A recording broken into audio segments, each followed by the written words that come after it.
Definitely. I feel like with an institution like ours, you'd expect a bit more. We have two stoves for 17 girls. It's so difficult to manage that. That's what I Yeah. mean by you don't even feel independent. Only one of our showers work for 17 girls.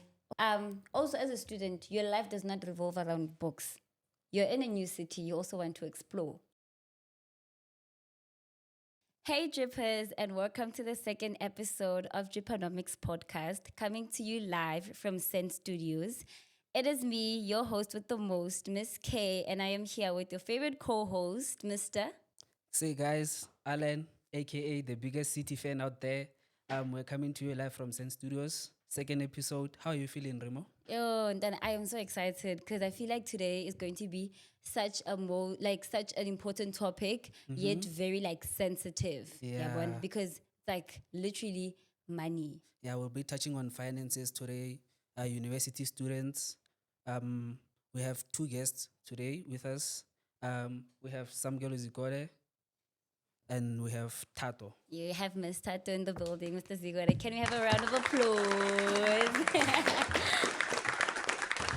So hi guys, hi. Hi, how are you? Good, how are you? I'm alright, thank you. Zikore? Hi. How's it, bro? Don't be scared, my brother. Relax, relax, Don't relax. worry. I know it's a Don't sensitive worry. topic, but Don't relax. don't shake, my brother. You guys look good. Thank you Thank so you much. so much. Yeah, you guys look gorgeous. You look handsome.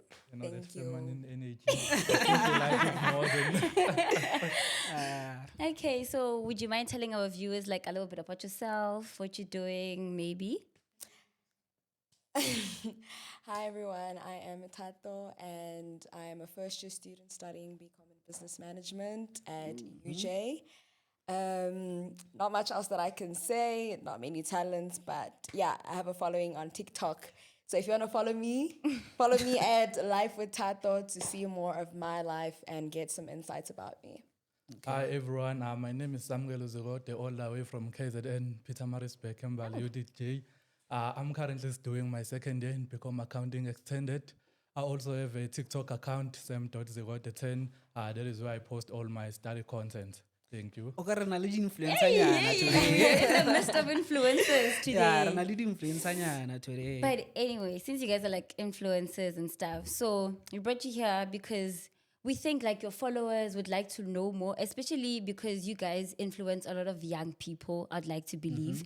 And I feel like a lot of young people do not know what they're getting themselves into. I feel like you guys also didn't know because when you get into varsity, you don't have that mentality that, oh, there's this thing called NSFAS. You know, at some point you're self-funded, like, there's just a lot of things. So what would you say like was your first initial thought when you were looking at university outside from being a student? When it comes to university, I must say it wasn't my first choice to really go. I wasn't sure what I wanted to do actually. Really, it was more just a spontaneous thing that happened and it's something that I discussed with my parents and so I didn't have any expectations coming into it. Okay. It was very almost short notice when it happened. Yeah. Okay. So for me, the expectation that I have when I came to varsity was to face the hardship that I'm currently facing because I've been researching about university all my way from grade 12. So I've been listening to your Give Posera and other videos that they are doing. Yeah. I've been researching. So I knew that it's gonna go It's gonna down. go But then the rate at which it's going down, no, I didn't expect this rate. But it's everything that I expected. So far, so good. Okay. But then in terms of finances, I feel like that's something that you can never be prepared for. Yeah. You as being an NSFAS student, how was it coming to uni and what was your experience when you first came to uni? Firstly, it would start when you get your result right, and then you need to look into traveling. Okay, you get your result to get accepted, and then you need to look into traveling. You need to look into buying new sports and all the accessories that you need. accessories that you So need. with that, you start looking with you. With that, I'm spending 3,000, and then you look at the situation back home. You understand what they can't afford that money. But luckily with me, my results were good, so I could bargain with them to people to people who would say, I have this result, I'm looking to go into UJ, so can you please assist where you can? So with that, I was able to travel, and luckily my uncle had a car, so we drove from KZN to UJ, and then settling in, I had money due to my results. Shout out to my principal, she gave me 2,000. Okay. So shout out to her, Mrs. Yengwa. Yeah, with that, I was able to settle in, able to buy food, and then up until we got our first allowances, which was in March. And you, Tato? How was your experience when coming to uni? So exciting. so exciting because it was like, oh, I get to have my own space. I'm away from home. And then even just the shopping experience, it was amazing because it's like we're doing all of these little shopping. I get to have like things for myself. Even when it was like, oh, you're going to take things from home, I'm like, on my own things. I'm going to start afresh, new pots, new fridge, new whatever. And it was honestly such a great experience for me. It was very exciting. I felt like I was becoming more independent and I was moving into that space of being in race, being in a university and that culture. So it was just very exciting for me. Okay. Speaking of independence, would you say it's better now that you're independent when compared to being at home, going to high school and all of those things?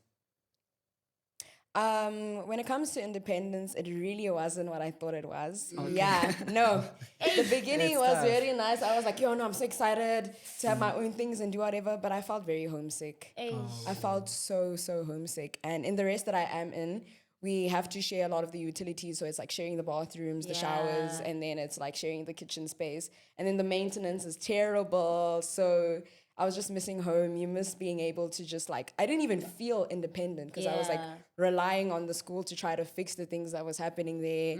I'm having to work with the other girls. I say girls because I live in a girls only race, but having to work with the other girls and navigating that was so difficult. It was such a transition. So I kind of miss just having things done for me at home. You come home and like, hey, mom is there. She made the food. So yeah. But I definitely adjusted over time. I did adjust over time. So I just want to touch like a little bit on like the NSFAS side because many students when they're settling in they just have like travels. They have problems with like the traveling, getting the allowance. You can find that the allowance takes like 3 months, and now you have to figure out a way like to survive for those 3 months. So you would find also a situation where someone was previously funded, and then going to the next they're like, there is no fund anymore. There is no funding anymore. So do you sometimes have, that at the back of your mind that, I could be, defunded in a way by NSFAS?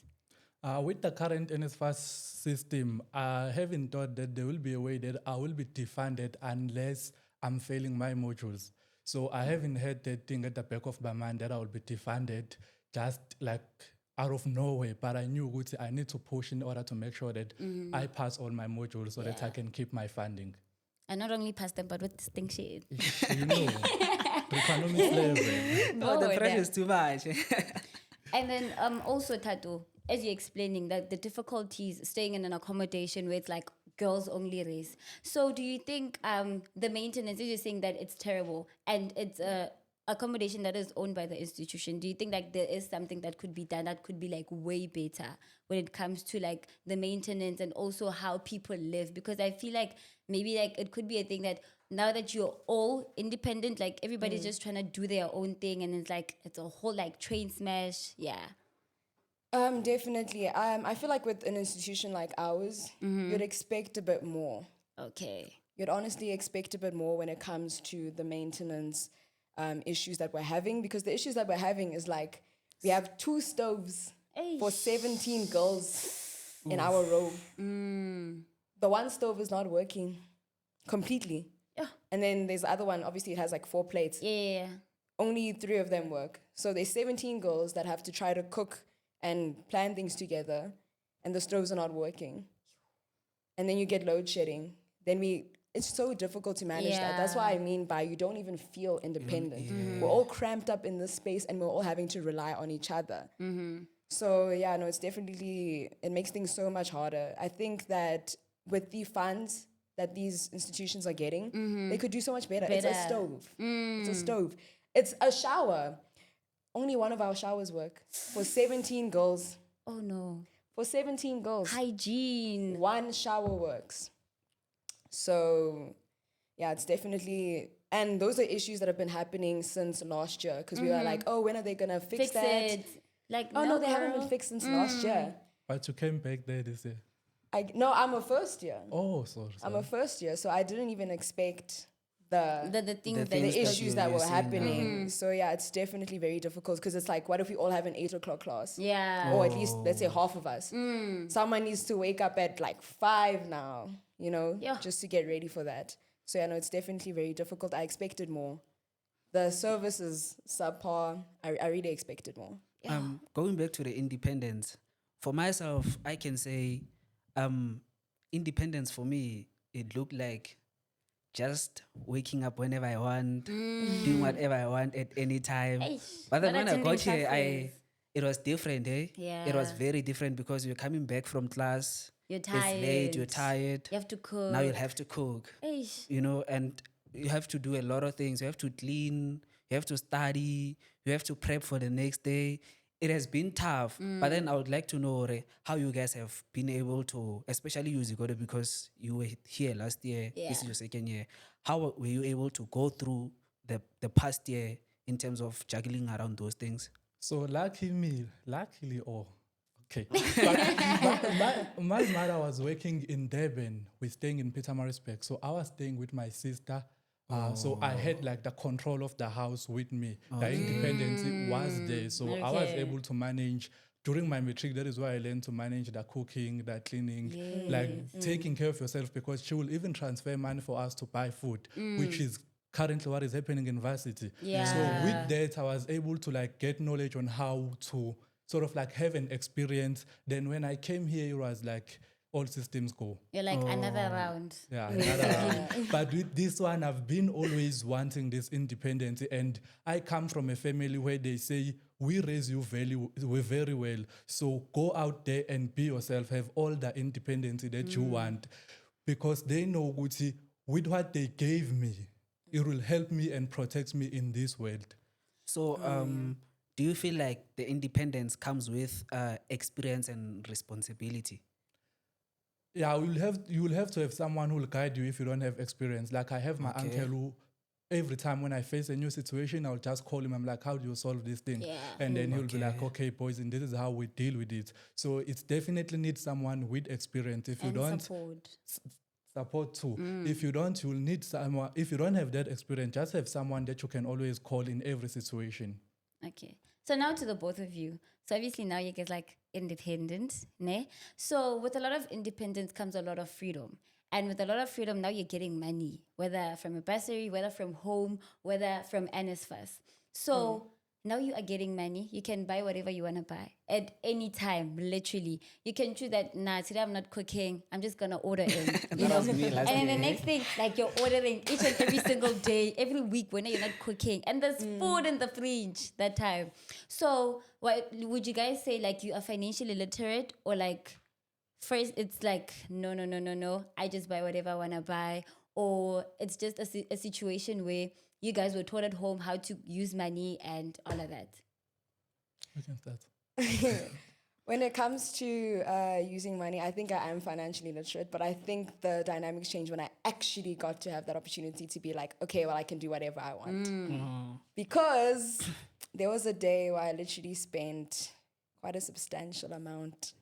Because I was like, oh no, we're going to go out. We're gonna, like, no, it's fine, I'll pay for you. And like, I'm that girl, like, oh, I'll pay for us, guys, you know, especially when it's a little thing. Yeah. And then that really builds up. And then at the end of the month, and it's like, yo, I spent quite a lot. So the first month was definitely like very just like Very hectic. tough. In that day alone, I think I spent almost over 3,000 rand in that day. In that day. Intruding nice. Yeah, no. Nah, that's a lot of money. I really didn't know what to do with myself after that. And that made me realize, like, oh, okay, wait, I need to really take some responsibility now. Because even when you spoke about the ordering food and that, Yeah. I bought a lot of groceries. Yes. First time I came in, like, I went to Woolies. I'm like, okay, we bought all these groceries, stocked up the fridge. Yeah. Oh, Let's go. okay, sorry, but stocked up the fridge, everything. And I had quite a lot of my food go bad. But that was because of timing. And, we have the thing called rest culture. Yes. I had no yes, idea yes, yes. about rest culture. Eish. So I didn't know the amount of time. So it was like we finished 10 p.m. I'm not going to cook at 10 not p.m. gonna There was cook. probably already someone cooking at 10 p.m. Yeah. One So- stove, that is. One stove that's happening there. So 4 yeah. plates plus what? Only 3 For working. one stove that's working there. And Yeah. so yeah, no, that was very difficult to navigate. But the second month, I was very, very responsible when Yeah, it came that's to good. cooking and time management. Yeah. Never gonna make that mistake that I did in that one day again. 3,000 in one day. Hey, that's a lot. That's a That's a lot. lot. That's like an allowance in its past. I'm 2 only months. thinking about how many fancy dishes that I can get from that month. Yeah, so with me, coming from a disadvantaged background, it forces you to be financially literate, right? Because now I can't afford to spend 3,000 because you never know. Maybe tomorrow my mother calls me and she needs money for food. Yeah. So with that, even in high school, I ran some few businesses, so I will get that like few rents, yeah. and then I will have to like make sure that I balance everything. Even buy like there was a time where I even bought my own school shoes. So coming from a disadvantaged background, it forces you you need to lock in. You can't afford to just go out there and spend. I don't do this thing of food. What? Ordering food and Nah, all of those things. I cook for the whole week. On a Sunday, I just decide Sunday is more of like my administration day. Yeah. I cook, I wash, I clean everything on a Sunday. Okay. Cook for the whole week. So like you meal prep, like you cook on a Sunday for the whole week. Yes. So manje akatas like to cook like udluputu from Monday until Sunday. When you grow up with it, you don't see Any problem with any it? problem.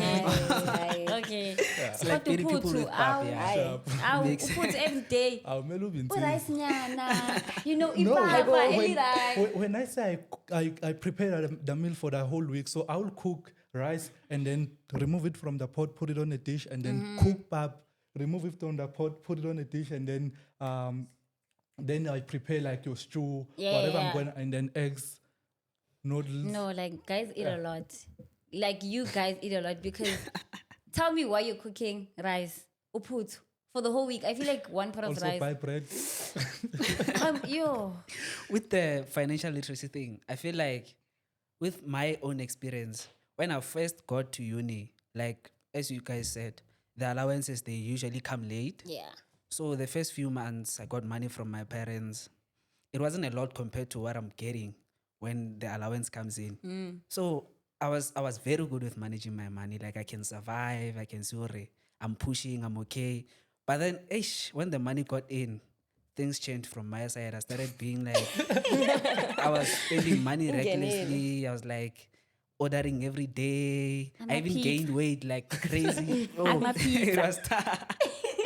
It was tough. So, Mara, I've learned how to like, juggle around these things, maneuver nyana, and see the way to carry on and all of those things. And I feel like those are like literally most of the mistakes that as first years we do. Like you are getting money now. Now you can buy that McDonald's and it's worse if you live like next to like the fast food places because it's literally like a walking distance. Yeah. Or like the Uber Eats people, when you calculate it, it's like 3 rands and I'm like, how? Okay, let me just order, and you can get lost in the way when you're doing that. But I feel like the other thing that I want to touch on besides, the fast food type of thing, because I am, I would say I fall under like the middle class students. And it's also that type of thing where when it comes to finances, it can be like quite tricky because it's like when you're applying to bursaries, it's either you're too rich, it's either like they tell you that you have to be within this tax bracket. And you're like, isn't bursaries like supposed to be about my marks? Like, isn't it supposed to be about how many distinctions I got, not about how much money I am getting? And then you find that someone who's using NSFAS could literally pass with like a 50% and they'll still get funded, whereas you're getting those 70s, but it's like nothing. So as someone who's using NSFAS, I would like to assume that you have tried to apply for like bursaries and all that.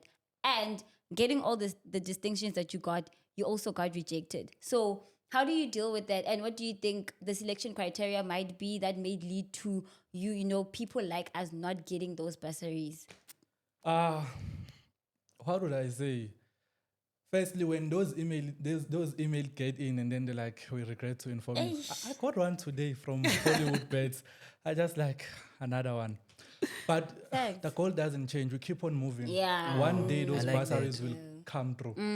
I like that. So yeah, it will discourage you at some point. I would say there is a situation where I'm getting like distinctions in all my modules. Then there's someone who doesn't have those distinctions, but they have bursaries. So you ask yourself, what is happening? But you just need to keep on pushing, focus on your goal. Do not compare yourself with others. Yes. You will get there. Your time is coming. That is And beautiful. also with myself, I do have a bursary, but then I also apply to a lot of them.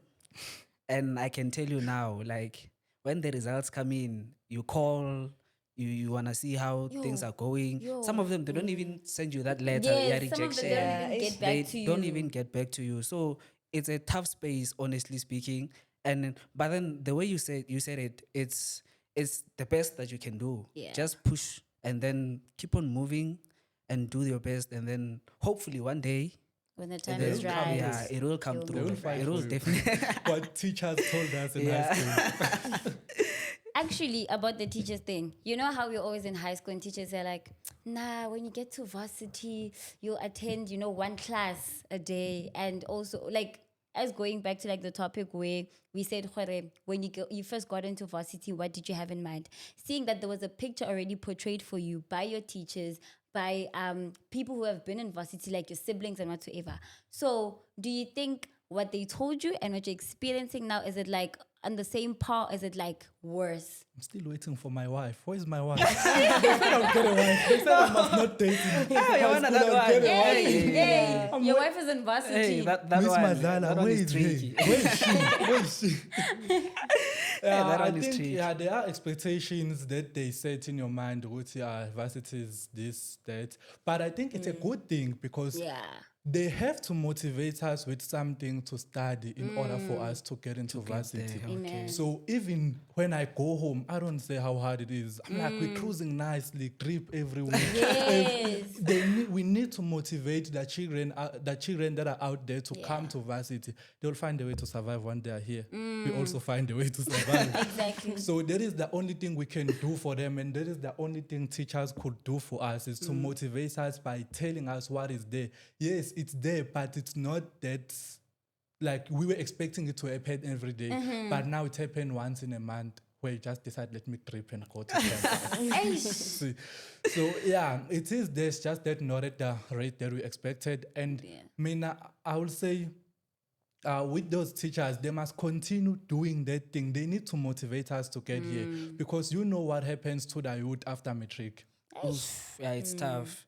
But then also, you can also see, in terms of the youth, when they're in matric and all of those things, the universities are not enough. Like they are not enough in universities out there to accommodate all of us. You'll find out, or there's someone who's like, they have good marks, but then still they're struggling to get into university and all of those things. So it's a tough space, and I'd like to say, just give it your all, and then the rest, it will follow, honestly speaking. With that of good marks, so during March registration, I was helping first years with registration. I just opened a page on Facebook, and then I was just dealing with helping first years. Good People initiative. got rejected with 7 distinctions. Eish, orange carpet. It's tough. Orange carpet, they get admitted. The course nursing got full in 4 hours. I think from 6 up until 8, done And then it's chai. full. Get So the back people door. get- Get the back No, door. I Some won't of these talk things about you that. might think of their back doors, honestly But speaking. with the thing of, you say there are not too many like universities, Universities, we need to redefine what education is. Yeah. Education is not only going to university and being taught by lecturers. Yes. You need to redefine, you need to look into YouTube, you need to look into your chat GPT now. You find that if I don't understand economics, I go to ChatGPT more than I consult with a lecture. So with that, there are resources that are out there that can help those who don't get accepted accepted into varsity to study, redefining education, looking into other things. You can learn skills on YouTube. Just go to YouTube and search how to. There is a tutorial video for everything that you want to learn. No, I agree with that, definitely. The whole issue around the university is definitely a tragic one, considering the economic state of our country and everything else that goes on. People that are getting 7 distinctions, not getting into a school. Yes. Yeah. The reality That is is sad. crazy. It's so sad. And also considering the fact that the universities that are here, like they were built so many years ago. Like then you ask yourself, why isn't our government, building institutions? Because every single year there's a budget speech that is put out there. They say higher institutions, and then you ask yourself, where's the money going? Literally, where's the money going? And then you find a kid not having, okay, you get that acceptance, but you're not able to go there because you do not have funds. So it's like also another thing also where it's like lack of universities, lack of funds, like it's just a lot of things. Going back to the finance thingy, seeing how a lot of NSFAS students are struggling to maneuver around the finances, do you think NSFAS is a good initiative? Yeah. If yes, how do you feel like they can improve? Firstly, I wouldn't advocate for government, but I would say they are doing everything they can. It's just that they need to make Okay. sure that the system is efficient. Or maybe it's execution. Yeah, the Yes. problem is there when Okay. it comes to executing these plans that they have. But when you look in this thing of the allowances getting late, we can't give everyone the I can't say we can't. The government, because now that I'm part of the government, they can't give you the allowance on 1 Feb. You haven't registered. We don't know. They don't know if you're coming back or not. So we need to push it up until everyone is registered. Then they can start giving out the allowances. Even UJ did better this year because we got our allowance, I think, 3rd week of Feb. Last Okay. year we got it 3rd week of March. Okay. So NSFAS, they're doing everything they can. It's just that they need to improve their systems. And when you look at that thing, we say they are funding us, right? There's too much burden on them. But imagine a situation where the economy grows and then we get employed after education. We become the middle class. We become what they say we are rich or middle class as Remo. And then our children doesn't become the burden to the government. So there's less burden to the Yeah. government. That is where they can improve their systems even more. Maybe get into a situation where they are looking into increasing the allowances to your 4,000 because man, there is less burden on them. You can imagine the amount of children they are carrying. We are the first or second, I think second generation after apartheid. We still have the effects of that. So after maybe let's give them 20 years. I'm sure they are looking at a long-term plan where we all graduate and then we get employed.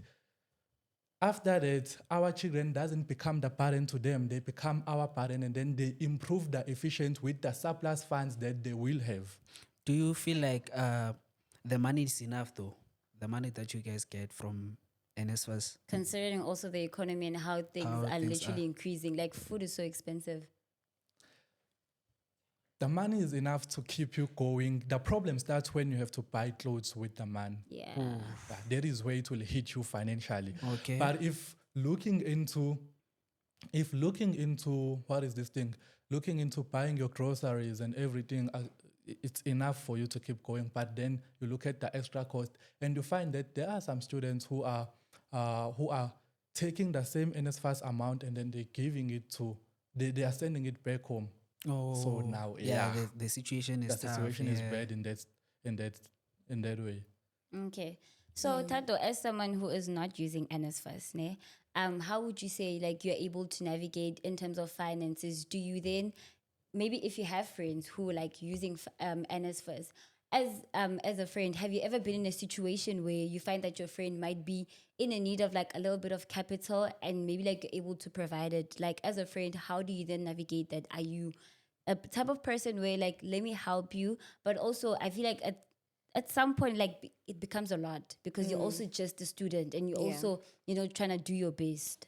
Yeah, so that's when boundary setting Okay. comes in. Okay. Definitely. I set my boundaries a lot. Because I think the first impression of me when I was at my race, because like people had seen my social media and whatever. So there was like lot of, talk going on.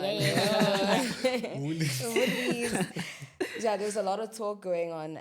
I think that intimidated a lot of people at first, actually. I didn't make a lot of friends in like my first week or two because people were just kind of like, about like, But then I think obviously once they got to know me and see the type of person that I am, then like that subsided. So when it comes to the having friends that are NSFAS, a lot of my like people in my row and a lot of my friends and that use NSFAS. And I wasn't actually familiar with the concept at all. Like I wasn't familiar with the concept of NSFAS. I did not know what it was. But then finding out what it was, I was like, oh, okay, then I understand. I literally have friends that till now, they don't have a fridge. Yeah. So it's like I always try to give a helping hand where I can. Even when it comes to things like bread. I have a lot of bread. What am I going to do with that much bread? Things like a lot of perishables, I give them away. Like the other day, I bought too many onions. People use that to cook. I gave them away. I gave them away and I really don't mind.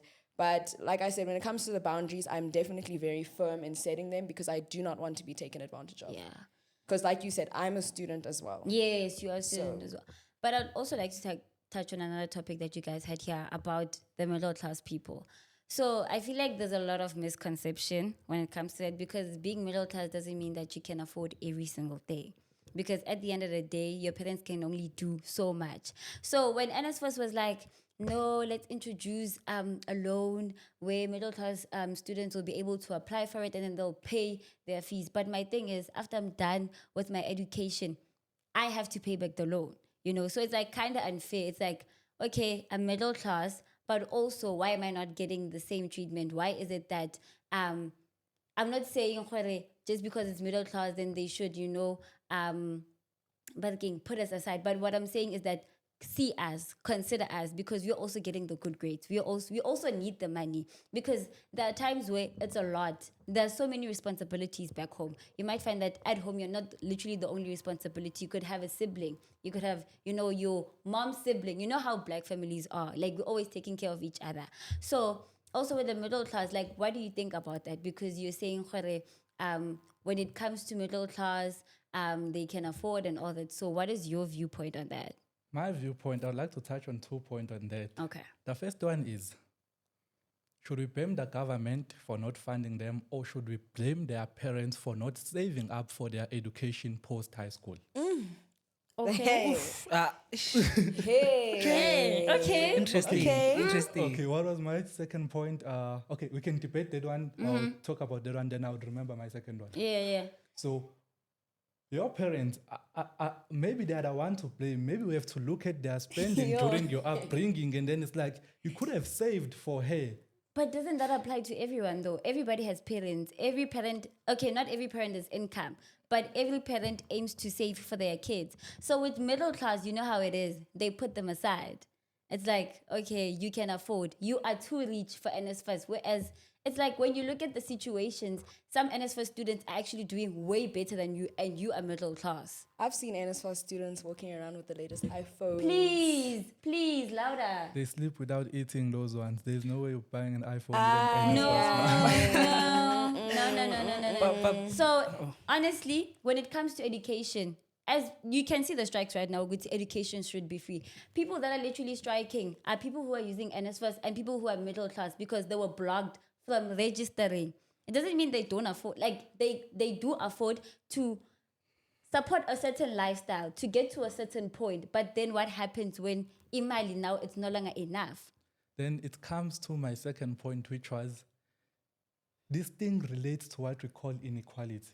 You get the NSFAS, right? Let's say middle class, we accept all NSFAS students, middle class students to get NSFAS. Yeah. But then now your parents can afford to add on that NSFAS allowance. They can just say, we add you 2,000. So now you become more unequal. You become more equal than me because I'm stuck on then 1.6. Now you have more allowance than me because your parents have a certain level of affordability and they can add on NSFAS. But that's what you think, though. You've never been in that situation. I am the one in that situation. I'm telling you, it's not like that. Shouldn't it be Sister, how much are you paying for rent? Shouldn't it be Please. shouldn't it be maybe a halfway thing? Yes. Maybe.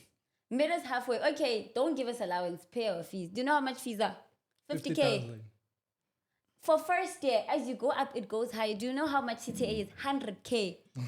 100K. Who has 100K sitting in, okay, middle class. Who has 100K sitting in the bank account and be like, oh my God, my child is going to do CTA. I'll pay the 100K cash.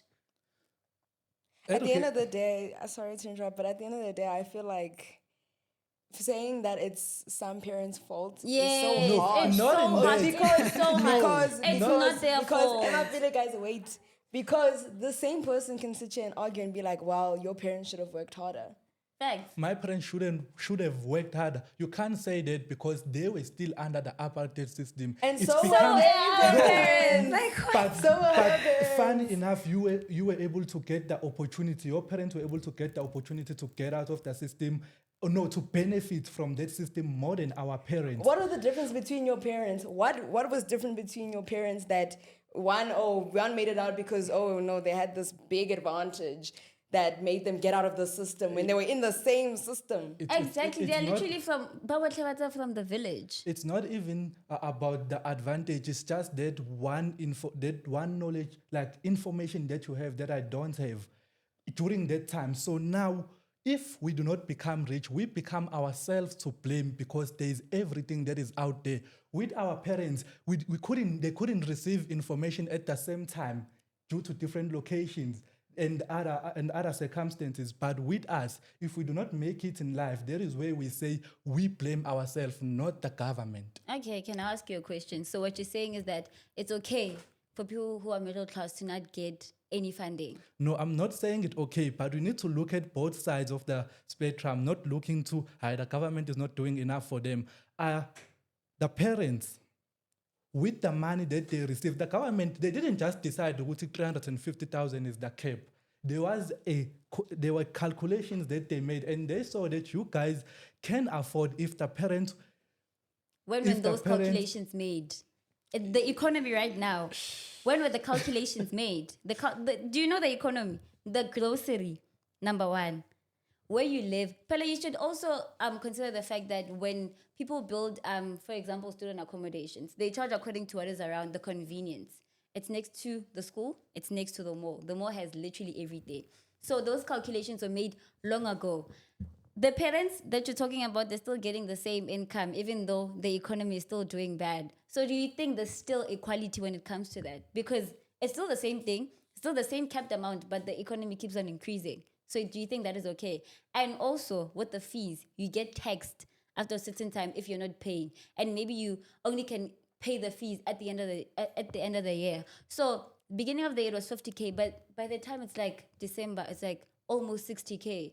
So how is that fair? So that is where, for the first point, Yeah. that is where I said NSFAS needs to improve and Okay. become more efficient. That is where they will get into adjusting the tax brackets, the brackets for the people who qualify and the people who don't qualify.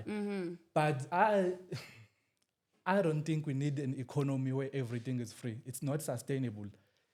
There comes a time where we have to pay all of us for our own education. But for now, because of the apartheid system, we're still blaming it. We have to pay. Government needs to assist us into paying those who are earning more than others. They need to look into saving. And then if we have had enough people who have tried saving, middle class people who have tried saving for post-high school fees, right? If we have had enough and then the government saw that they can't, even if they are trying to save, there are always non-profit organizations who are fighting for people. They can submit their data and be like, we need help here. Maybe we can only save 50%. We need help with another 50%. Data, proving thing that they can't save. But then they can only do so much, eh? Because it's tough out there. It's tough. And look at the point that there are siblings at home. The parents also have to take care of themselves. Maybe they are commuting to work and all of those things. So there are a lot of expenses. And then after, there's a child in university. So personally, I feel like NSFAS could do better in terms of maybe, say, middle class, we meet you halfway. It's better in that way because the financial burden is relieved in a way. Because, for example, now you have Remo. Her parents are taking care of the siblings themselves. like she said, black families, extended family members also. So, and then there's hair after that. And Ore, there are a lot of expenses as a student. Yeah. There are a lot of expenses. Some of the expenses, they just come. You don't know where they came from, but then jiggy, there's an expense here. Jiggy, there's an expense here, there's an expense there. And considering the fact that you said buying clothes, Yes, being food, sick. Being and sick. you can be sick, money to buy medication and all of those things. And it's a lot of things that go into this finance thingy. And it's a very sensitive issue because It's a very sensitive one. it's tough. Yeah. Can I also say something before? Also, as a student, your life does not revolve around books. You're in a new city. You also want to explore. Exactly. The allowance that you get, it gives you also the opportunity to go out and see other places because you're also there to explore, because the part of the university life is also exploring and seeing other places. So when you're saying, the way that you're saying that it's their parents' fault, then That's the thing about that argument, is that I feel like it's absurd because my father grew up in the township, and he was it was just him and his mother and his older brother. He couldn't go to a tertiary institution because he couldn't afford it. He could not afford it at all. So he could have also sat there and just like say, wallowed in like, oh, you know what, It's this my is just the parents' fault. system. The You know, I grew up in a 4-room house because of the system Yeah. and that and da da da da da da da. I can't really talk too much on it and the finances and all of that, but I know that my father made it out of whatever situation he was in. With the middle class thing, I'm not saying I'm advocating for it. I was bringing up a conversation that needs to be had about it. Ne? no, I feel like once you haven't experienced it, there's not much you can say about it, because also, not to say it's in a bad way, but when it affects you, it doesn't affect you the way it affects another person. So that is why I was like, we were very interested into getting different perspectives. You can also speak on your NSFAS side. She can also speak on her side. He can speak on the Bursary side of things. You understand? You talked about when you're a university student, your life doesn't revolve around books. You need to go out. That also highlights the inequality that we have in South Africa. For me, going out is a luxury once a year. So you already coming from a background that allows you to go out there and see spending money. I'm coming from a background where last year, I don't even remember when I ate KFC. We logged in into books. Okay. You were locked into books, so you want to tell me that the whole year, as some girls you go there, you never once took out your money to treat yourself out. Not even takeaways. It could be beverages. My sister, if I could tell you that, if I could tell you that I was saving from that NSFAS, I wouldn't say how much because people won't believe. Yeah. That money that I saved, I was able to come back with it. It costed me 200 to 2,000 to come back to Joburg. The same money I saved from NSFAS.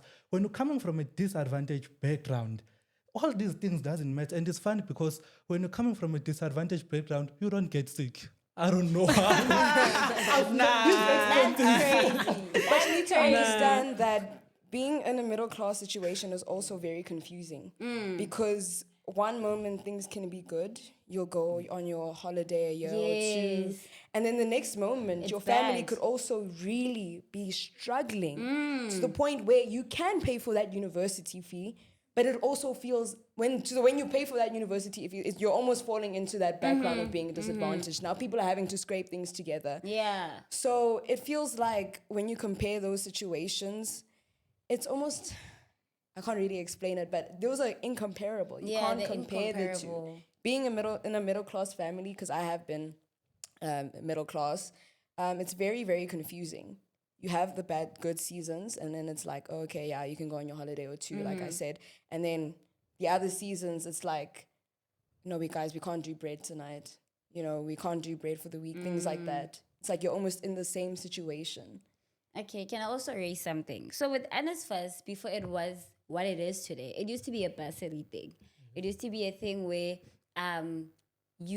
they fund you, fine, and then it's like a bursary scheme in a way, the way in which it was. I feel like it should go back to being that, because I feel like also a person can literally pass with a 50%, not because they were not studying, but because they just like, I'm just going to chow the money, and then they forget the reason why they were there. Whether it's someone who's working twice as hard as them, but they are not getting the allowance.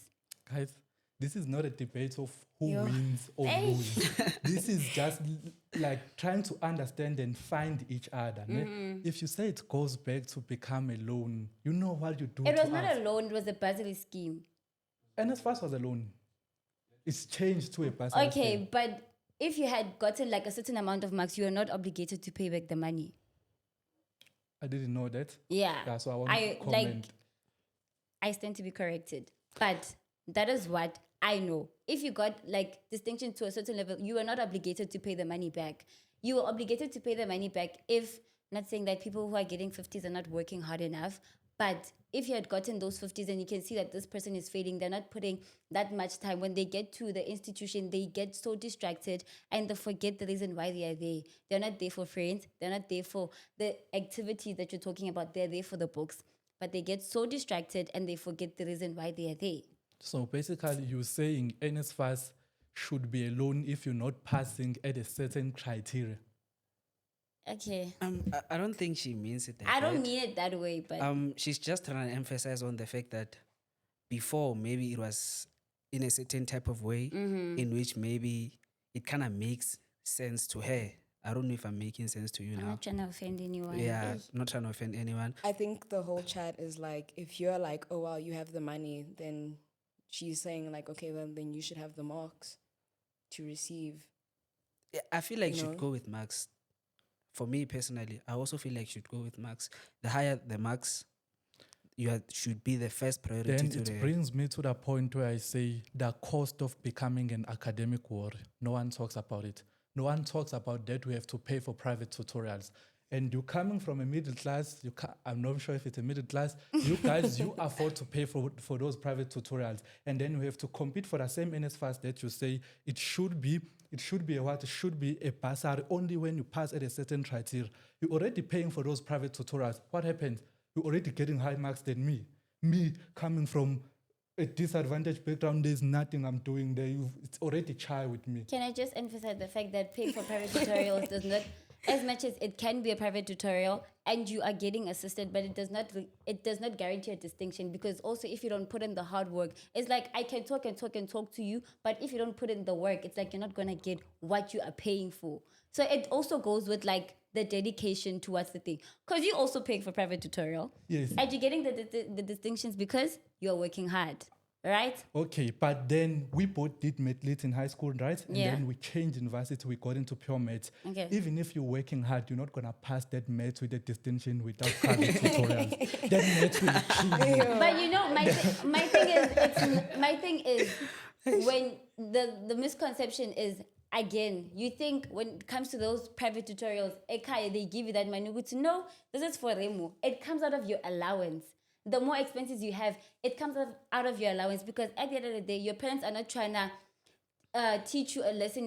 You get money, you can spend it however you want. They're also teaching you life lessons that when you want things in life, you have to sacrifice certain things. The 250 that you pay for Dripanomics tutorials, you could be buying something else with it. You can buy a jean from Mr. Price, but you choose to pay education for it. So being middle class doesn't mean they give you allowance, and then they give you Remo's money, and then they give you money for going out. At least you Whatever have the 250. When we coming from a disadvantaged background, we come with nothing. At least your parents can give you the 250. Sorry to interrupt. I'd like to come to Tato. I want to ask you if being a self-funded student, how was it for you in terms of maneuvering around the finances? Did you find it difficult, or it was a smooth sailing thing on your side?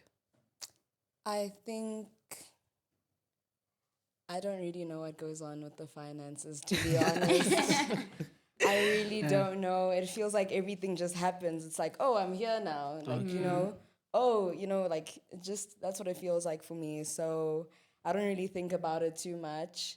And my parents don't discuss it with me either. So I feel like it's smooth sailing because I'm ignorant to it. Yeah. I don't know anything that happens, Okay. I mean, only recently, believe it or not, actually, I only got to see how much money I have in my card this year. like last month because I never knew until this point. So You're loaded. I mean, not even, but it's just Yeah. like, I don't know, my household, even in general, we never sit around and we talk about, like, my parents could be going through it, but we wouldn't know. You know, we just really wouldn't know. They don't discuss it with us. That's not something that we hear, you know. So yeah, it's been smooth sailing in terms of I like finances. how diverse the situation is here. Bursary, I wouldn't say middle class, but when you're talking, I wouldn't say middle class. I would put you on a bracket of 600K to upwards per month income. Per month. And then I say I'm NSFAS, and then you middle class. Am I we middle have- class?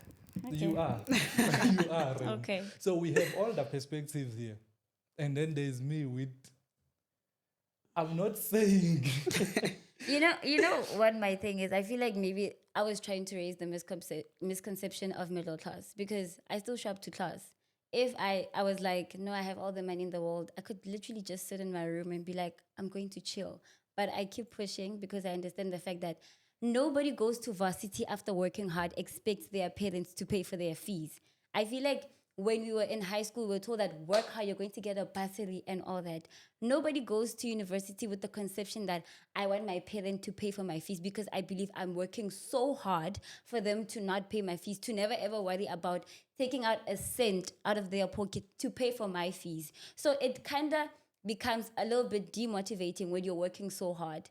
And then when you send those applications and they're like, no, we'll get to form you. But you also have to keep at the back of your mind that when the time is right, it will, happen. So that is why I was trying to emphasize the fact that as much as yes, you're using NSFAS, and it's amazing what they're doing to help disadvantaged kids, but it's also a thing, just because you can afford a certain thing doesn't mean it should be sidelined. So that was my thing for me. I'm not trying to say, no, NSFAS students, I man, put them on the side and deal with these. I'm just saying when it comes to equality, if you're about to say the right to education, but it's also a thing, you have to send those long queues in finance and you have to go there and then they tell you how much you're owing and you still have to figure out how you're going to pay back those fees. They give you options. No, let's do debit orders. But as you look at the debit order, it's like, so much money. Where am I going to get the money to pay this debit order? So it's a very tricky situation. I think the topic here is not who afford or who don't afford. The topic here is inequality in South Africa. Because everything we're debating based on is just inequality with more focus on the funding for students. Mm-hmm. So with that, we should be looking into how are we solving the inequality so that it's have a ripple effect on the NSFAS thing and all other finances in the country. Okay, so do you think it's fair that but as you're saying inequality, so do you think people who do not show up, some people do not show up to class because they read in their rooms and they feel like going to class is like a waste of time, which sometimes is, I won't lie, sometimes it is a waste of time to go to class. But also, do you think it's okay that someone who is not working hard and just, receiving the allowance and just chowing it, where there's someone else who needs it, is it okay? Working hard depends Okay. on what you're working hard on. You find an NSFAS student, they are working hard on hustling to provide for their family, side hustle. They are just here to study. Study is part of the process, but they are working hard on something else. So when you take working hard and then you put it into academics. It's not only academics that we're working hard on. Yes, I have the privilege to only focus on academics. You look at the founder of Dripanomics. He's working hard on building the company. Yeah. So you cannot take working hard and put it in one box and then you say you must only work hard in academics, while with some people need to send money home. The same NSFAS student, they need to send money back home. Okay. Okay, this topic. It's a very sensitive topic. Yeah. Because, hey, I think Minatura viewers, they must not take it in a point of who win or lose. It's not a matter of it was not a winning debate. and It was losing. just an eye-opening conversation on what, with different classes, what each has to go through, and possibly redefining hard work, as you're saying, and also redefining what is education and how you aim to, continue in educating yourself. So, yeah, I feel like that is like my key take from this episode. What is your take? Mina, my take is my take from the episode. I like to feel like maybe shit. Sorry guys. I think I think Mina, my take is NSFAS should do better, Yeah. and I feel like including almost everyone should be the way forward in terms of NSFAS. And I feel like they should also look at the marks more rather than looking at the situation. I'm not saying you should ignore the situation, but then also look at the marks, because there's someone who just comes here and then we know already they're coming from a disadvantaged background. But then as much as they come from a disadvantaged background, they come here, they just chill and then do all of those things. And then there's someone from a middle class family, they're working hard, and then NSFAS is not meeting them halfway, and it's a really tricky situation. But then what I took is NSFAS should do better. You? Now I'm the interview. My take on the whole situation was just interesting to dive deep into everyone's perspectives and hearing everything that's going on. I really like to educate myself on these type of topics because, you know, even just coming into university and seeing all the diverse backgrounds, like I think one of the first things that they told us was like, you're probably the first person in your village. And then that really just like, and I'm like, wow, I'm really with a whole lot of different people here. And just learning about the experiences, I think it also keeps me less ignorant, keep me knowing about it and just educating myself on the topic. But when it comes to the NSFAS situation, I also do think quite a lot of it has to be based on merit. Yeah. And what did you take from the episode, Zigod? I've been educating myself on these topics, so Okay.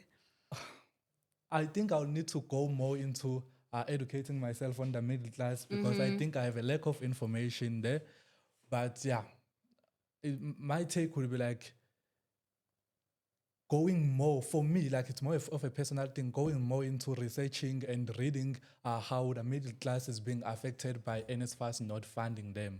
So a question from the panel says, if NSFAS pays for middle class, then who will pay for it?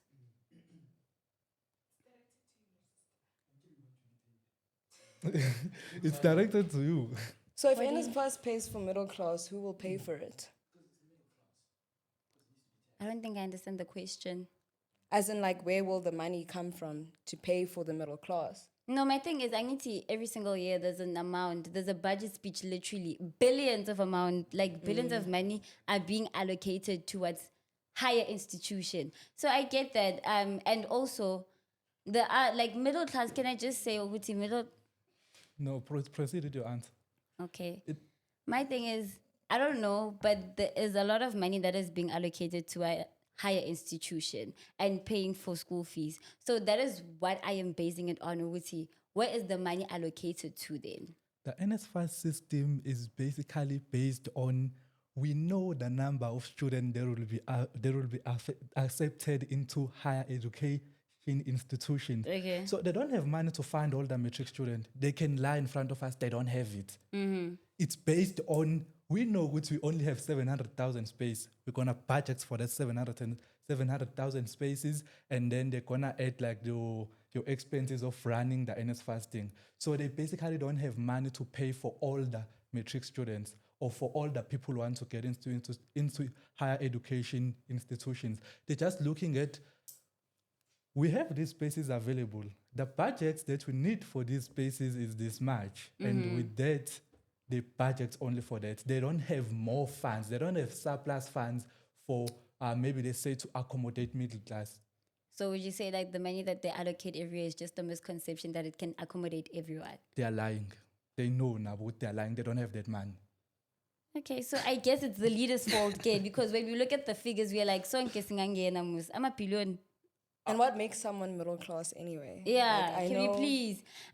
You know, with middle class, how they say it in the economy is that it should be an income of, I think it's capped at 600K per year, but Isn't the minimum 350 or yeah, 350. 340? So it's like, even if you're like above 350, it's like you're middle class. So you could find that you're middle class, but literally the income is like 400K a year. Then what do we do about that? Exactly. It's like 400K. The only difference is like the 50K. But then the question from the panel, I feel like I kind of get it in a way. Yeah.